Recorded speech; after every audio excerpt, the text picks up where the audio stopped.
ଆଜ୍ଞା ଦେଖନ୍ତୁ ମୁଁ ଏତିକି କହିବି ଯେ କି ମାନେ ଏକ୍ଜିଟ୍ ପୋଲ୍ ମତକୁ ସମ୍ପୂର୍ଣ୍ଣ ଭାବେ ଆମେ ଗ୍ରହଣ କରିପାରିବା ନାହିଁ କି ଆମେ ବି ନାହିଁ କରିପାରିବା ନାହିଁ। କାରଣ ଏକ୍ଜିଟ୍ ପୋଲ୍ ଏକ ମାନେ ବୁଥ୍ ଫେରନ୍ତା ଲୋକମାନ କିଛି ମତ ନେଇ ସେମାନେ ଗୋଟେ ଆକଳନ କରନ୍ତି ଯେ କେଉଁ ଦଳ କେତେ ପାଇବ ବୋଲି ସେମାନେ ଗୋଟେ ମିଡିଲ୍ ପଏଣ୍ଟ ଗୋଟେ ସୃଷ୍ଟି କରନ୍ତି। ତା ବୋଲି ସମ୍ପୂର୍ଣ୍ଣ ତାକୁ ଆମେ ସତ ବୋଲି ଭାବିବା ମାନେ ଉଚିତ ନୁହେଁ। ଯେମିତି 2014 2019 ଯେମିତି ସେଇଟା ସମ୍ପୂର୍ଣ୍ଣ ଫେଲ୍ ମାରିଥିଲା, ତେଣୁ 2024 ଏକ ସ୍ୱତନ୍ତ୍ର ନିର୍ବାଚନ କହିଲେ ମାନେ ଅତ୍ୟୁକ୍ତି ହେବ ନାହିଁ। ଯେହେତୁ 2024 ପାଇଁ ଲୋକମାନଙ୍କର ମତ ସମ୍ପୂର୍ଣ୍ଣ ଭାବେ ମାନେ ଉତ୍ସାହଜନକ ରହିଛି।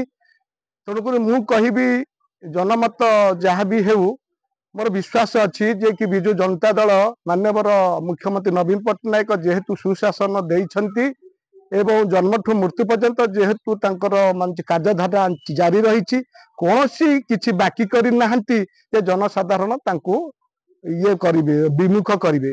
ମୋର ବିଶ୍ୱାସ ଅଛି ଯେ କି ବିଜୁ ଜନତା ଦଳ ଭଲ କରିବ ଏବଂ ଆଗାମୀ ଦିନରେ ସରକାର ଗଢ଼ିବ ଏବଂ ନବୀନ ପଟ୍ଟନାୟକ ମହୋଦୟ ନିଶ୍ଚିନ୍ତ ଷଷ୍ଠ ଥର ପାଇଁ ଓଡ଼ିଶାର ମାନେ ରାଜସିଂହାସନରେ ବସିବା ପାଇଁ ମାନେ ଖୁବ୍ ଶୀଘ୍ର ଯାଉଛନ୍ତି। ନା ଶୁଣନ୍ତୁ, ପରିବର୍ତ୍ତନଶୀଳ ସଂସାର ଏଇ ଲୋକମାନେ ମାନେ ସବୁଠୁ ସୁବିଧା ପାଇଲେ ବି କିଛି ଲୋକ ପରିବର୍ତ୍ତନ ହୁଅନ୍ତି।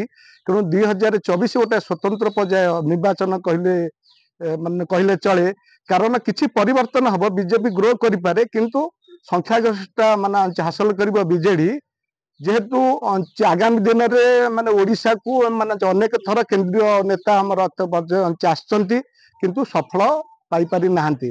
କିନ୍ତୁ ଯେହେତୁ 2024 ଗୋଟେ ବାତାବରଣ ରହୁଛି, ଅବଶ୍ୟ ଆଂଶିକ ଭାବେ ବିଜେପି ସଫଳତା ପାଇପାରେ।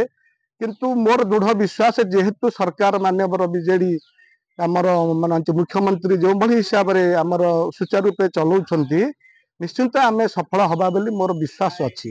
ନା ଶୁଣନ୍ତୁ, ଯେହେତୁ ଲୋକସଭା ପାଇଁ ସ୍ୱତନ୍ତ୍ରଙ୍କର ଲୋକମାନଙ୍କର ମତ ଅଛି ଯେ କି ସିଏ ଚାହୁଁଛନ୍ତି ଯେ ଓଡ଼ିଶାରେ ନବୀନ ସାରଙ୍କର ସରକାର ରହୁ ବା ବିଜୁ ଜନତା ଦଳ ଶାସନ କରୁ।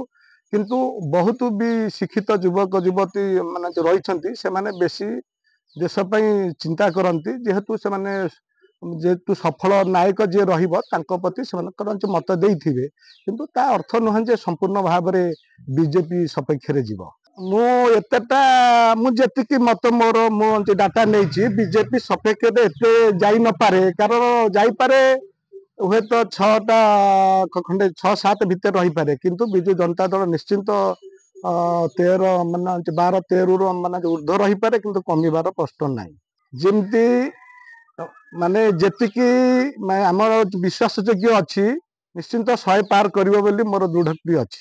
100ରୁ ଉର୍ଦ୍ଧ୍ୱ ଆସନ ନେଇ ବିଜୁ ଜନତା ଦଳ ଷଷ୍ଠ ଥର ପାଇଁ ଇତିହାସ ରଚିବ, ଏଥିରେ ସନ୍ଦେହର ଅବକାଶ ନାହିଁ।